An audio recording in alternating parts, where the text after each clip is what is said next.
మనుషులకు ఎందుకు ఓగిచేత ఉండదండి. దయచేసి ఎవరు చెప్పినా నమ్మకండి.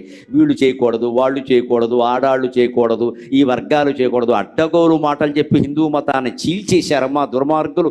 మొహమాటం లేకుండా అమ్మవారు నాకు ఇచ్చిన కంకణం సాక్షిగా చెబుతున్నా, ప్రతి జీవి తపస్సు చేయొచ్చు, ప్రతి జీవి తపస్సు చేయొచ్చు. అందరికీ అధికారం ఉంది. ప్రతి జీవి వేదం చదవచ్చు, ప్రతి జీవి శాస్త్రం చదవచ్చు. చదవండి, మీకు ఏమైనా అయితే నాది పూసి నాకు ఇచ్చేయండి. ఆడాళ్ళు చదవద్దు, మగాళ్ళు చదవ అధవ నిబంధనలు అన్నీ చెబుతున్నారండి ఇక్కడ పని లేకుండా.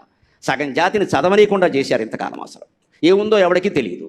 వీళ్ళు చచ్చిపోయారు, అక్కడ ఏముందో తెలియదు. నాకు మంట ఎత్తిపోతుంది ఇలాంటివి చదువుతుంటే. సగం జాతిని చదవనీయకుండా చేశారు. ఆడాళ్ళు చదవ ఏమిటి? ఆడాళ్ళు ఏం పాపాత్ములా? నాకు అర్థం కాదు. ఇక్కడ భగవద్గీత కూడా చదవద్దని చెప్పడం విన్నాను నేను టీవీలో. ఏం చెబుతున్నావు రా మూర్ఖుడా అనుకున్నాను నేను.